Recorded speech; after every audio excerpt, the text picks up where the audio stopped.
Hello everyone, welcome back to my channel. I hope you all are doing great.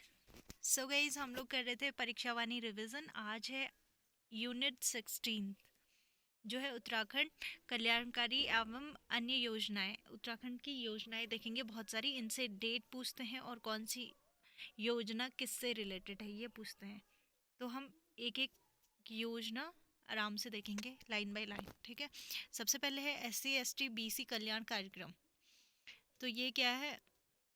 प्रदेश में समाज कल्याण विभाग हेतु विभाग के तहत SC ST BC कल्याण संबंधी योजनाएं चलाई जा रही हैं.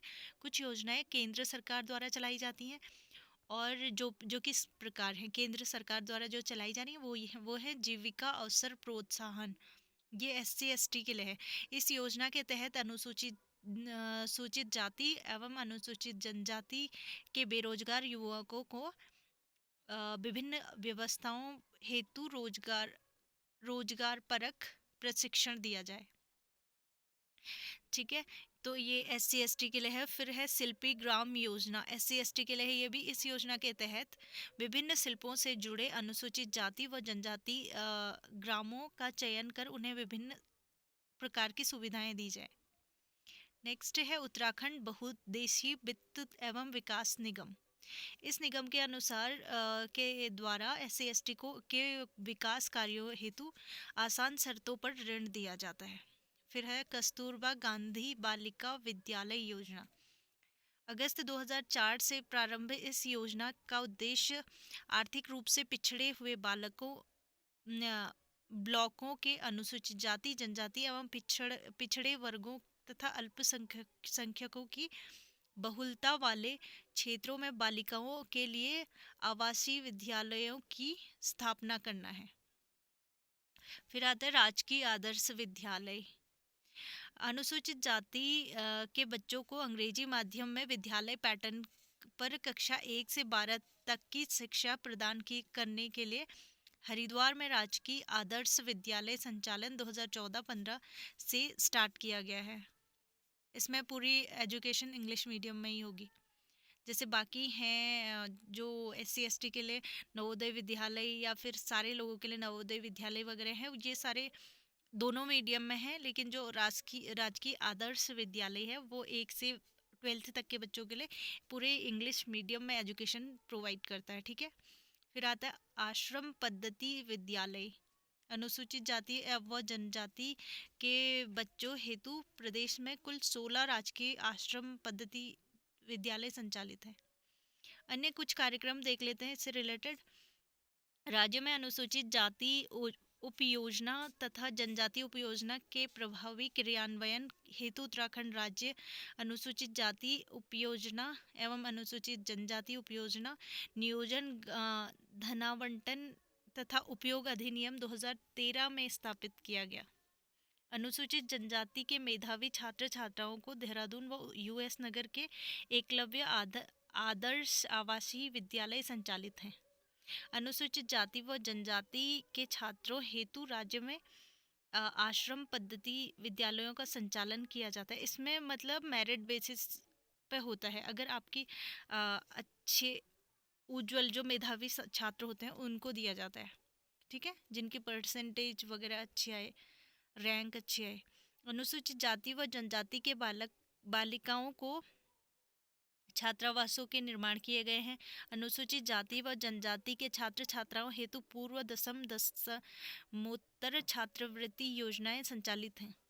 अनुसूचित जाति व जनजाति के विद्यालयों को सिविल सर्विसेज की तैयारी हेतु कोचिंग की व्यवस्था की गई है. अनुसूचित जाति व जनजाति के निर्धन परिवारों की पुत्रियों के विवाह हेतु 50,000 रुपये देने का प्रावधान है. ठीक है. राज्य सेवा में प्रदेश के अनुसूचित जाति को 19% आरक्षण तथा अनुसूचित जनजाति को 4% व पिछड़ा वर्ग आयोग में 14% की व्यवस्था है. ये कभी कभी डायरेक्ट पूछ लेते हैं आपसे कितने परसेंट किसको दिया जाता है. ठीक है. अल्पसंख्यक कल्याण कार्यक्रम. अल्पसंख्यक वर्गों की सामाजिक एवं आर्थिक पृष्ठभूमि के परिप्रेक्ष्य में उनकी विशिष्ट समस्याओं का निवारण करने के लिए उन्हें शैक्षिक, सामाजिक और आर्थिक विकास के लिए उन्हें राष्ट्र एवं समाज की मुख्य धारा में लाने के उद्देश्य से सरकार द्वारा अनेक योजनाएं संचालित की जा रही हैं। इन योजनाओं के क्रियान्वयन, संचालन एवं समन्वय के लिए राज्य सरकार द्वारा अल्पसंख्यक कल्याण निदेशालय की स्थापना अप्रैल 2012 में पृथक अल्पसंख्यक कल्याण मंत्रालय द्वारा का गठन किया गया। तो ये क्वेश्चन डायरेक्ट आ सकता है, पृथक अल्पसंख्यक कल्याण मंत्रालय का गठन कब हुआ? तो 2012 में हुआ। ठीक है। इसके अंतर्गत अल्पसंख्यक आयोग, उत्तराखंड राज्य हज समिति, उत्तराखंड मदरसा बोर्ड, अल्पसंख्यक कल्याण एवं वक्फ निकास विकास निगम तथा 15 सूत्री कार्यक्रम क्रियान्वयन समिति को रखा गया है। मल्टी टैक्स सेक्टोरल डेवलपमेंट योजना हर समिति को अनुदान, अल्पसंख्यक पूर्व दशमोत्तर छात्रवृत्ति, उच्च एवं व्यावसायिक शिक्षा हेतु छात्रवृत्ति, स्वरोजगार योजनाएं संचालित हैं। 2012 में राज्य के अल्पसंख्यक बाहुल्य जिलों देहरादून, हरिद्वार, नैनीताल, यूएस नगर में जिला अल्पसंख्यक कल्याण अधिकारी का पृथक कार्यालय स्थापित किया गया है। 2012 में ही अल्पसंख्यकों के विकास हेतु अल्पसंख्यक विकास निधि का गठन किया गया है। गरीब अल्पसंख्यक बेरोजगार युवक को स्वरोजगार एवं उच्च शिक्षा एवं विदेश में शिक्षा प्राप्त करने के लिए ब्याज मुक्त ऋण देने के लिए 2012-13 में Maulana Azad education finance foundation योजना प्रारंभ की गई। अल्पसंख्यक स्वरोजगार योजना क्या है? इस योजना के तहत अल्पसंख्यक मुस्लिम, सिख, ईसाई, बौद्ध, पारसी, जैन के बीपीएल परिवारों को 5 लाख रुपए तक का ऋण बैंकों द्वारा दिया जाता है। जीविका अवसर प्रोत्साहन योजना। इस योजना के तहत सूचना संकलन, अनुश्रवण एवं मूल्यांकन, ऋण अनुदान एवं सुविधाएं क्षमता विकास हेतु प्रशिक्षण कार्यक्रमों में संचालन किया जाता है। रहबर, इसके तहत गरीब महिलाओं की जिनकी आयु 18 से 35 वर्ष के मध्य है को रोजगार प्राप्त करने हेतु रोजगार पारक प्रशिक्षण दिए जाते हैं। अरबी फारसी मदरसों को मान्यता देने तथा उनकी परीक्षाओं के संचालन हेतु प्रदेश स्तर पर अरबी फारसी बोर्ड स्थापित किया गया। मल्टी सेक्टोरल डेवलपमेंट योजना क्या है? इसका उद्देश्य हरिद्वार, यूएस नगर के अल्पसंख्यक बाहुल्य क्षेत्रों में गरीबी उन्मूलन, रोजगार, शिक्षा, पेयजल आदि कार्य कर समुचित विकास करना है। कुछ अन्य कार्यक्रम देख लेते हैं, जैसे वित्तीय वर्ष 2014-15 में MSDP योजना अंतर्गत हरिद्वार, यूएस नगर, देहरादून के अल्पसंख्यक बहुल विकास खंडों में 5 ITI, 3 degree college, 4 inter college, 1 high school, 2 hostel, 6 प्राथमिक स्वास्थ्य केंद्र, 1 कंप्यूटर लैब की स्थापना को स्वीकृति दी गई। राज्य के सिख समुदाय के छात्र छात्राओं को छात्रवृत्ति प्रदान किए जाने हेतु संत केसर सिंह सहायता स्मृति कोष की स्थापना की गई। IAS, PCS, IIT, IIM, NIT आदि प्रतियोगी परीक्षाओं के लिए अल्पसंख्यक अभ्यर्थियों को प्रोत्साहित करने हेतु मुख्यमंत्री अल्पसंख्यक प्रोत्साहन योजना शुरू की गई है। प्रदेश में मुस्लिमों हेतु हज हाउस का निर्माण पिरान कलियर में कराया गया है। महिला एवं बाल कल्याण कार्यक्रम।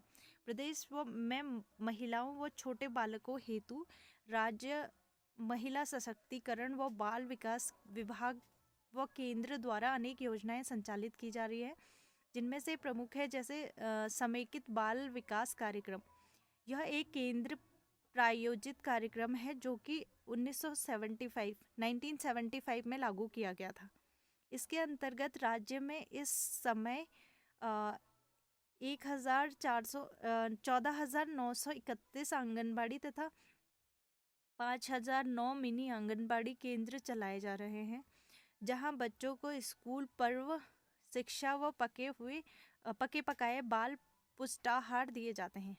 फिर आता है महिला कल्याण कोष। राज्य में कार्यरत समस्त आंगनबाड़ी कार्यकर्तियों, मिनी कार्यकर्तियों व सहायिकाओं को भविष्य में आर्थिक सुरक्षा प्रदान करने हेतु महिला कल्याण कोष की स्थापना की जा रही है।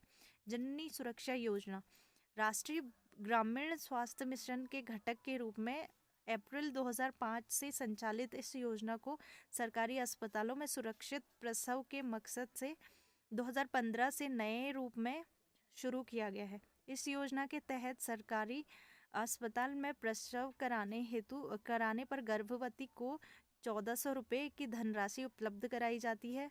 साथ ही खुशियों की सवारी योजना के तहत प्रसव के बाद जच्चा बच्चा को घर छोड़ने के अलावा नवजात के 1 वर्ष तक निःशुल्क उपचार व बीपीएल परिवार को गर्भवती महिलाओं को पोषाहार के लिए 900 रुपये की धनराशि भी दी जाती है। फिर आती है वंदे मातरम योजना। इसमें से क्वेश्चन भी बना था कि ये कब शुरू हुई थी और किसके लिए है। तो वंदे मातरम योजना 9 फरवरी 2004 से शुरू की गई और इसका उद्देश्य गर्भवती महिलाओं को निःशुल्क उपचार उपलब्ध कराना था। इसमें 4 ऑप्शन दिए थे, जैसे बालिकाओं के लिए था, स्कूल के लिए था और गर्भवती महिलाओं के लिए प्लस गर्भवती महिलाओं तथा बालिकाओं के लिए था। तो ये कंफ्यूज करने वाले ऑप्शन थे। तो ये योजना 2004 से स्टार्ट की गई है। आपको याद रखना है मतलब ईयर और डेट दोनों याद रखनी है और किस चीज़ के लिए उद्देश्य इसका याद रखना है। ठीक है। राष्ट्रीय पोषण मिशन योजना केंद्र प्रायोजित एवं योजना 2001 से 2 में शुरू किया गया। इसमें गरीबी रेखा से नीचे रहने वाले परिवारों की किशोरियों, गर्भवती महिलाओं तथा नवजात शिशु का पोषण करने वाली महिलाओं को रियायती खाद्यान्न उपलब्ध कराया जाता है तथा 6 माह से 3 वर्ष वाले बच्चों को गर्भवती महिलाओं तथा धात्री माताओं को के लिए टेक होम राशन की व्यवस्था की गई है। तो ये क्वेश्चन भी बन सकता है, टेक होम राशन की व्यवस्था किन के लिए शुरू करी गई है। तो 6 माह से 3 वर्ष के बच्चे, गर्भवती महिलाएं तथा धात्री माताएं, ठीक है, इनके लिए टेक होम राशन की व्यवस्था की गई है। फिर आता है किशोरी शक्ति योजना 2000 से 2001 में शुरू की गई। इस योजना का उद्देश्य 11 से 18 वर्ष की बालिकाओं को प्रशिक्षित व प्रोत्साहित करते हुए इतना समर्थ बनाना कि वह स्वयं अपने परिवार व समुदाय के स्वास्थ्य एवं सर्वांगीण विकास में सक्रिय योगदान दे सके। फिर है स्वशक्ति योजना। प्रदेश में स्वशक्ति योजना की शुरुआत जनवरी 2002 में हुई थी। इसके संचालन के लिए प्रदेश सरकार द्वारा गठित प्रदेश महिला एवं बाल विकास समिति देहरादून को मुख्य कार्यालय संस्था का दायित्व प्रदान किया गया। वर्तमान में राज्य के हजारों गांवों में स्वशक्ति परियोजना द्वारा गठित स्वयं सहायता समूह आर्थिक, सामाजिक एवं सांस्कृतिक चेतना के मुख्य वाहक के रूप में कार्य कर रहे हैं। स्वशक्ति समूह के सदस्यों द्वारा सूक्ष्म उद्योग तथा स्थानीय उत्पादों और सेवाओं पर आधारित अन्य आर्थिक गतिविधियों एवं सामाजिक सांस्कृतिक चेतना के कार्यक्रमों का सफलतापूर्वक संचालन किया जा रहा है। फिर आता है स्वाधार। स्वाधार क्या है?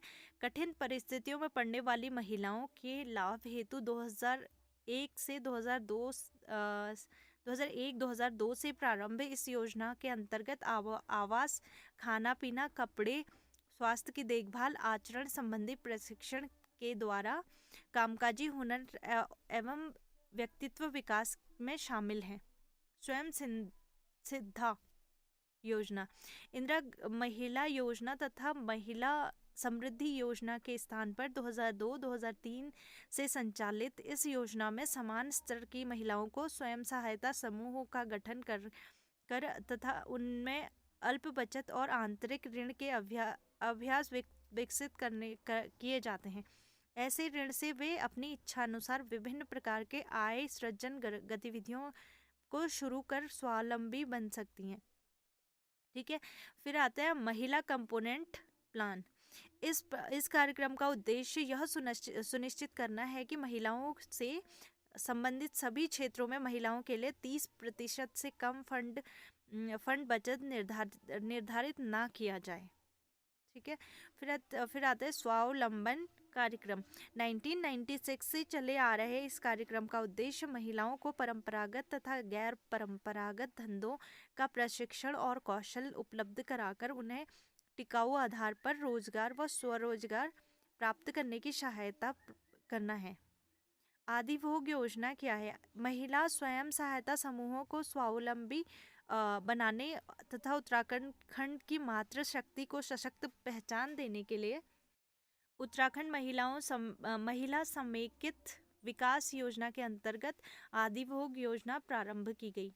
राज्य पोषण परिषद महिला सशक्तिकरण मिशन के अंतर्गत मुख्यमंत्री की अध्यक्षता में राज्य मिशन प्राधिकरण का तथा पोषण कार्यक्रमों के अनुश्रवण हेतु मुख्यमंत्री की अध्यक्षता में राज्य पोषण परिषद का गठन किया गया।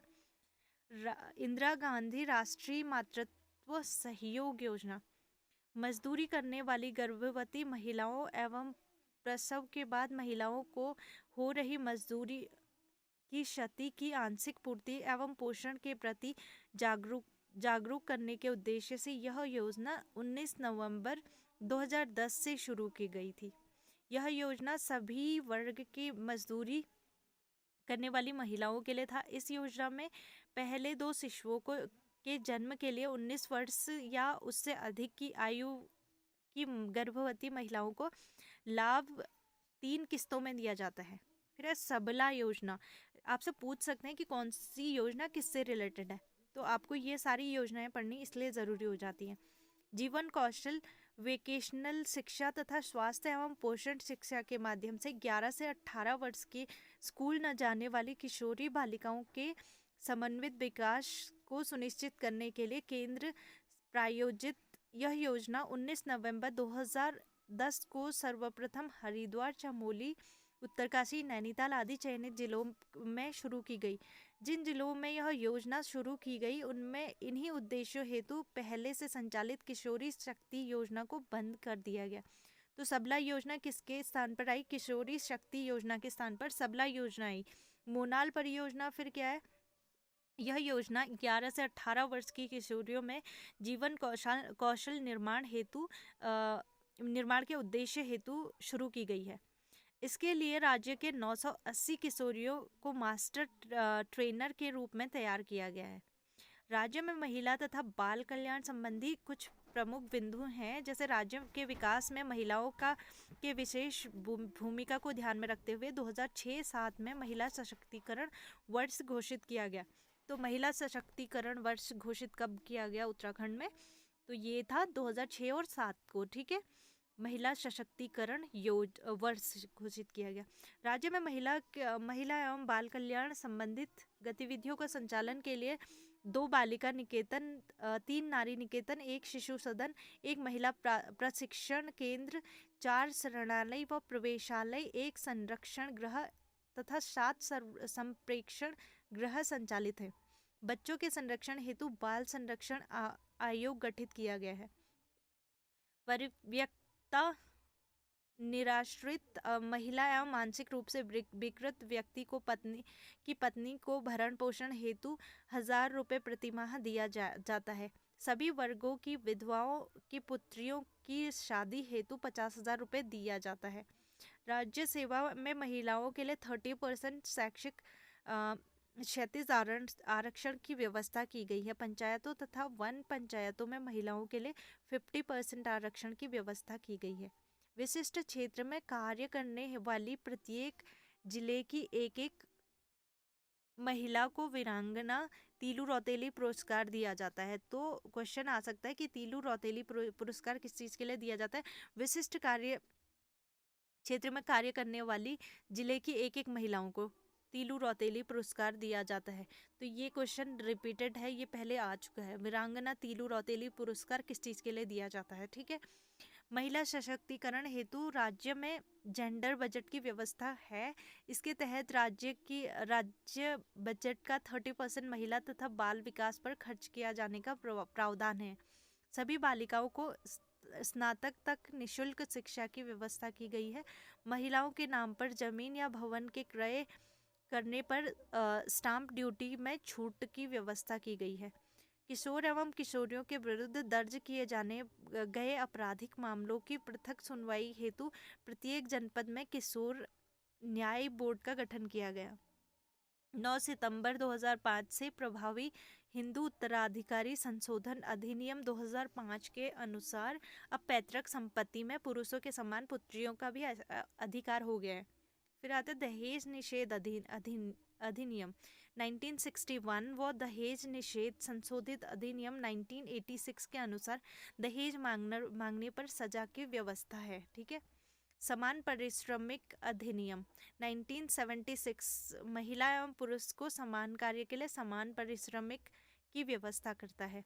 सती निषेध अधिनियम 1987 महिलाओं का पति की मृत्यु के बाद सती होने से रोकने की व्यवस्था।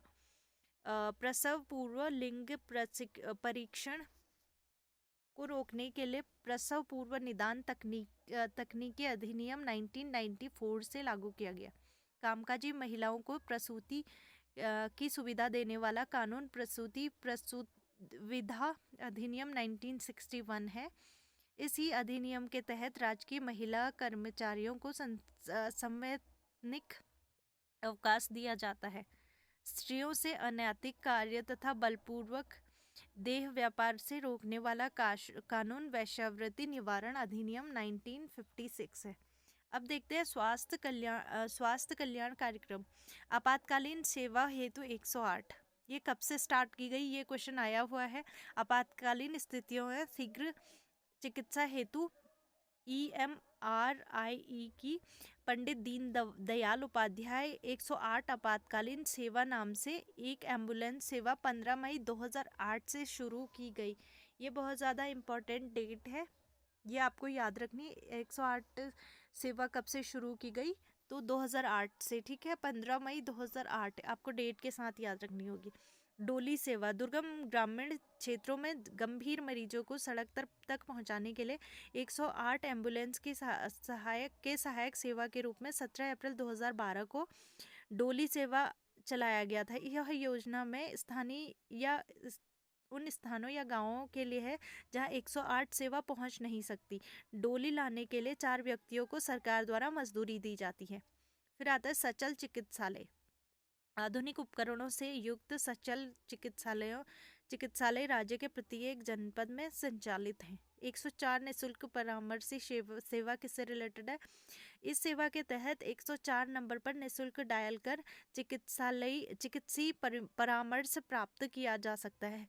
जब बहुत ज़्यादा इमरजेंसी हो तो 108 में एम्बुलेंस आएगी आपको लेने, लेकिन अगर आपको इमरजेंसी में कुछ परामर्श लेना है कि बहुत ज़्यादा इमरजेंसी, इस हालत में क्या चीज़ें देनी चाहिए, तो आप निःशुल्क परामर्श कर सकते हैं 104 में कॉल करके। ठीक है। फिर है रेफरल लेबोरेटरी नेटवर्किंग। इस योजना के तहत राज्य के 3 मेडिकल कॉलेज जौलीग्रांट, देहरादून और हल्द्वानी, नैनीताल तथा श्रीनगर पौड़ी में HIV और अन्य महत्वपूर्ण ब्लड सैंपल भेजे जा सकते हैं। हवाई एम्बुलेंस सेवा। सरकार आपातकालीन सेवाओं के अंतर्गत जल एवं हवाई एम्बुलेंस सुविधा भी शुरू करने जा रही है। इस प्रकार की सेवा करने वाला यह देश का प्रथम राज्य होगा जो हवाई एम्बुलेंस सुविधा स्टार्ट करने वाला, ये प्रथम राज्य होगा। तो ये इम्पोर्टेंट भी बन जाता है और ये एक अच्छा वो है, क्योंकि यहाँ पे हर जगह पॉसिबल नहीं है 108 उतनी जल्दी पहुँच सके, तो हवाई एम्बुलेंस की सुविधा स्टार्ट करने वाला है राज्य। ठीक है। 1 जून 2013 से राज्य में गुटखा, तंबाकू और तंबाकू से बने वस्तुओं का विक्रय पर रोक लगा दी गई है। अब आता है दिव्यांग कल्याण कार्यक्रम। राज्य में दिव्यांग लोगों के लिए चलाए जा रहे कल्याणकारी योजनाओं की देखरेख के लिए विकलांग आयुक्त कार्यालय की स्थापना की गई है। दिव्यांग को पढ़ाई के समय राज्य सरकार द्वारा छात्रवृत्ति दी जाती है। राज्य में बीपीएल श्रेणी की परित्यक्त मानसिक रूप से दिव्यांग व्यक्तियों की पत्नी व 40 वर्ष से अधिक महिलाओं को 1,000 रुपये प्रतिमाह पेंशन दिया जाता है। सरकारी सेवाओं में इनके लिए 3% का आरक्षण, 36 आरक्षण की व्यवस्था की गई है। राज्य के प्रत्येक दिव्यांग को परिचय पत्र जारी किया जाता है। 40% से अधिक दिव्यांग लोगों को भरण पोषण हेतु 1,000 रुपये प्रतिमाह पेंशन दी जाती है। अभी ये 1,000 रुपये बढ़कर पहले 1,400 हो गई थी, फिर ये अपडेटेड है, मतलब पहले 1,000 दी जाती थी, फिर 1,400 हुई, अभी रिसेंट जो बढ़ी है अभी 1,500 हो गई है। तो आपको ये अपडेट करके चलनी है, क्योंकि क्वेश्चन पूछ लेता है आयोग कि अभी रिसेंट कितनी दी जा रही है। तो अभी ये अमाउंट 1,500 हो गई है। उत्तराखंड परिवहन निगम की बसों पर दिव्यांगों को निःशुल्क यात्रा की सुविधा है। दृष्टि बाधित लोगों के लिए पुस्तक छापने हेतु देहरादून में एक ब्रेल प्रेस स्थापित है। मूक व बाधिरों के हितार्थ देहरादून में स्थित बजाज इंस्टीट्यूट ऑफ लर्निंग को राज्य संसाधन केंद्र घोषित किया गया है। दिव्यांग को विभिन्न रोजगार परक कार्यों में प्रशिक्षण देने के लिए प्रशिक्षण केंद्र खोले गए हैं। वृद्ध एवं असहाय कल्याण कार्यक्रम, वरिष्ठ नागरिकों के लिए एक राज्य स्तरीय वरिष्ठ नागरिक एवं वृद्धजन कल्याण समिति का गठन किया गया है।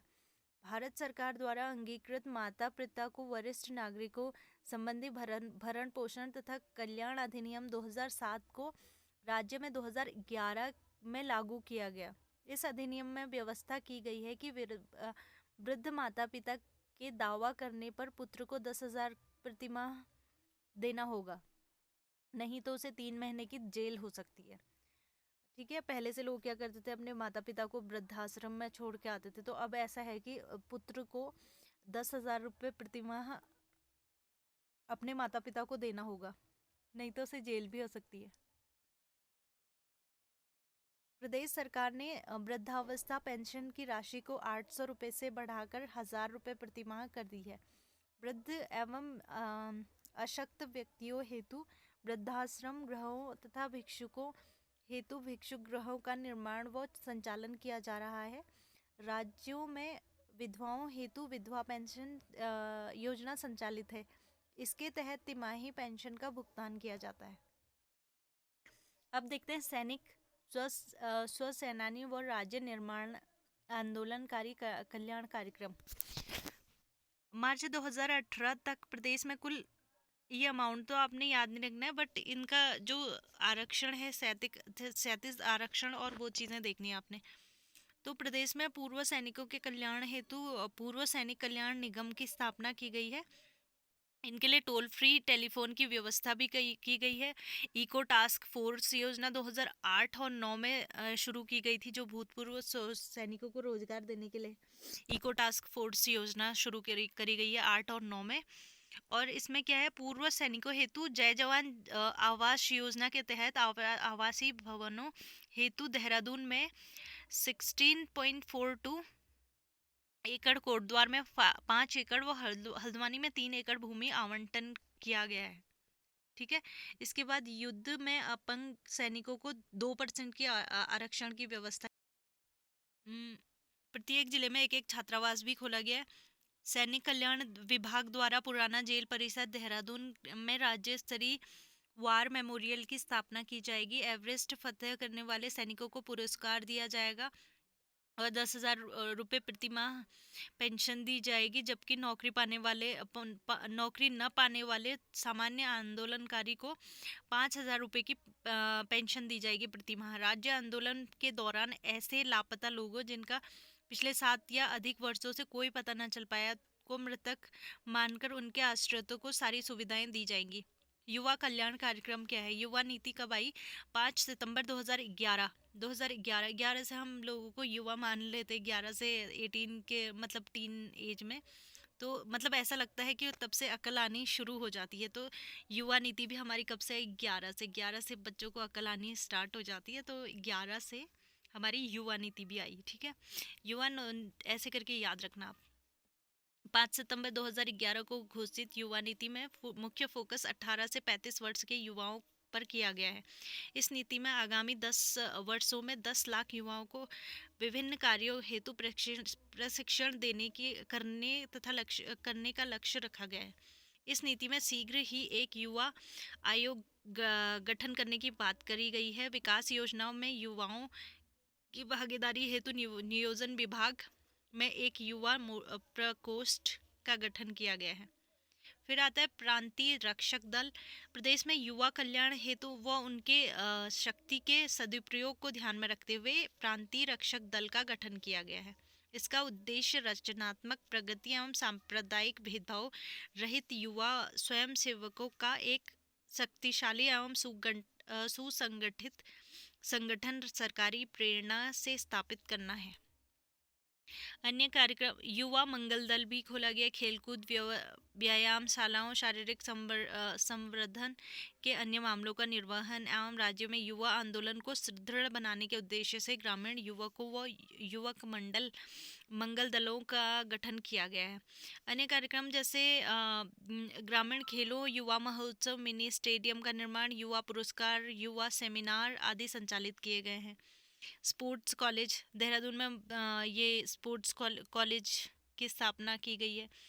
फिर आता है श्रमिक कल्याण। श्रमिकों को सामाजिक सुरक्षा के हित लाभ उपलब्ध कराने, सेवा शर्तों को विनियमित किए जाने, सुरक्षित एवं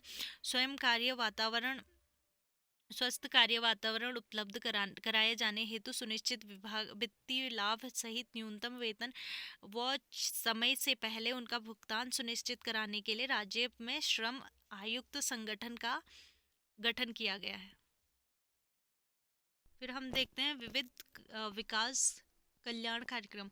उत्तराखंड प्रधानमंत्री रोजगार योजना प्लस। राज्य में शिक्षित बेरोजगारों को रोजगार उपलब्ध कराने के लिए यह योजना अप्रैल 2005 से शुरू की गई है। इस योजना के अंतर्गत बैंक गारंटी शुल्क के रूप में बैंक को देय राशि 2.5% अधिकतर 50,000 रुपये तक गारंटी फीस की प्रतिपूर्ति राज्य सरकार द्वारा किए जाने की व्यवस्था है। फिर है वीर चंद सिंह गढ़वाली पर्यटन रोजगार योजना। राज्य में शिक्षित बेरोजगारों को पर्यटन के क्षेत्र में रोजगार देने के लिए 1 जून 2002 से यह योजना चलाई जा रही है। इस योजना के अंतर्गत सरकार द्वारा निर्धारित विभिन्न गतिविधियों में निवेश हेतु अनुदान सहित ऋण देने की व्यवस्था है। उत्तरांचल सार्वभौमिक योजना रोजगार योजना। ग्रामीण क्षेत्रों में रोजगार के अतिरिक्त अवसर सृजन किए जाने हेतु पूर्णतः राज्य सरकार द्वारा वित्त पोषित इस योजना का उद्देश्य सभी जनपदों के ग्रामीण परिवारों के वयस्क सदस्यों, विशेष रूप से शिक्षित बेरोजगारों को अर्ध आयवर्धक रोजगार उपलब्ध कराना है। फिर है ग्रामीण रोजगार सृजन कार्यक्रम। ग्रामीण क्षेत्रों में छोटे कस्बों जैसे 20,000 तक जनसंख्या जहाँ पे है में परियोजनाएं लगाने एवं रोजगार के अधिक से अधिक अवसर पैदा करने के लिए कार्यक्रम खादी और ग्रामोद्योग मंत्रालय द्वारा संचालित किया गया है। फिर है विधायक निधि। यह योजना राज्य निर्माण के समय से ही है। इसका उद्देश्य क्षेत्र को संतुलित विकास करते हुए जनता के विभिन्न कार्यों की तात्कालिक मांग की पूर्ति करना है। पंडित दीनदयाल उपाध्याय मातु पितु तीर्थ योजना क्या है? 29 जुलाई 2017 में प्रदेश सरकार ने पूर्व सरकार द्वारा 25 सितंबर 2014 को शुरू की गई मेरे तीर्थ योजना को पंडित दीनदयाल उपाध्याय मातु पितु तीर्थ योजना के नाम से चलाने का निर्णय लिया है। तो क्वेश्चन ऐसे डायरेक्ट पूछा जा सकता है कि पंडित दीनदयाल उपाध्याय मातु पितु तीर्थ योजना का पहले नाम क्या था? तो इसका नाम था मेरे बुजुर्ग मेरे तीर्थ योजना। ये क्वेश्चन पूछा हुआ है पहले, तो ये इम्पोर्टेंट बन जाता है आपके लिए कि इसका पुराना नाम क्या था। ठीक है, या ऐसे पूछ सकते हैं मेरे बुजुर्ग मेरे तीर्थ योजना का नया नाम क्या है? तो पंडित दीनदयाल उपाध्याय मातु पितु तीर्थ योजना। नेक्स्ट है मुख्यमंत्री शिल्प योजना, विकास योजना क्या है? यह योजना विकास बीपीएल शिल्पकारों की के आजीविका संवर्धन हेतु चलाई जा रही है। इसके तहत शिल्पकारों के कौशल वृद्धि हेतु प्रशिक्षण दिया जाता है। फिर है निर्मल शहर पुनर्स्थापन योजना। यह योजना 2011-12 से राज्य के नगरीय क्षेत्रों में स्वायत्त स्वच्छता को प्रोत्साहित करने हेतु चलाई जा रही है। इसके अंतर्गत प्रत्येक वर्ष सर्वश्रेष्ठ नगर को पुरस्कृत किया जाता है। इसका पूरा नाम डॉक्टर श्यामा प्रसाद मुखर्जी निर्मल शहर पुरस्कार योजना है। फिर है स्वर्ण जयंती शहरी रोजगार योजना। केंद्र के सहयोग से संचालित इस योजना के तहत कई घटक हैं, जैसे नगर के कुछ आधारभूत सुविधाओं का विकास करते हुए बेरोजगारों को रोजगार दिवस का सृजन कराना, गरीबी रेखा से नीचे वाले युवकों को कोई व्यवसाय शुरू करने हेतु अधिकतम 2 लाख रुपए तक की राशि दी जाती है, जिसमें 25% अनुदान होता है, तथा गरीबी रेखा से नीचे के बेरोजगार युवकों को रोजगार प्रशिक्षण दिया जाना आदि है इसका मेन उद्देश्य। निर्मल भारत अभियान केंद्र व राज्य सरकार के संयोग से संचालित इस योजना के तहत 2017 तक प्रदेश के संपूर्ण ग्रामीण क्षेत्र को स्वच्छतापूर्ण सुविधाएं उपलब्ध कराए जाने का लक्ष्य रखा गया था। इस योजना के तहत बीपीएल परिवारों को शौचालय निर्माण हेतु पर्वतीय क्षेत्रों में 5700 रुपये एंड मैदानी क्षेत्रों में 4600 रुपये शौचालय के लिए दिए जाते थे। उत्तराखंड शहरी विकास क्षेत्र विकास निवेश कार्यक्रम एशियाई विकास बैंक सहायतित इस योजना के अंतर्गत इसका उद्देश्य चयनित नगरों के सीवरेज पेयजल ठोस अपशिष्ट प्रबंधन आदि अवस्थाओं को सुदृढ़ बनाना है। राठ विकास अभिकरण ये पौड़ी के पाबो एवं थलीसैंण विकास खंडों में के संपूर्ण राठ क्षेत्र में रहने वाले लोगों के सामाजिक शैक्षिक तथा आर्थिक स्थिति दृश्य से अत्यंत पिछड़े हैं। इन क्षेत्रों में चहुमुखी विकास के लिए 2014-15 में राठ विकास योजना स्टार्ट करी थी। सीमांत क्षेत्र विकास कार्यक्रम अंतर्राष्ट्रीय सीमाओं के लगे राज्य में पिथौरागढ़ उत्तरकाशी चमोली चंपावत व यूएस नगर के 9 विकास खंडों में शिक्षा स्वास्थ्य सड़क विद्युत सिंचाई आदि मूलभूत सुविधाएं उपलब्ध कराना है। फिर है जायका परियोजना वन पंचायतों के माध्यम से वनों के संरक्षण चरागाहों विकास महिला रोजगार तथा ग्रामीण आजीविका के वृद्धि आदि उद्देश्यों को लेकर राज्य सरकार व जापान इंटरनेशनल कॉरपोरेशन एजेंसी जायका, इसकी फुल फॉर्म भी पूछ सकते हैं, जायका की फुल फॉर्म क्या है? तो जापान इंटरनेशनल कॉरपोरेशन एजेंसी है इसका फुल फॉर्म, के मध्य 2014 में 807 करोड़ का ऋण अनुबंध किया गया है। 2022 तक इसे 250 वन पंचायतों का जायका परियोजना से जोड़ने का लक्ष्य है। तो जायका के फुल फॉर्म याद रखना आप, जापान इंटरनेशनल कॉरपोरेशन एजेंसी, ठीक है।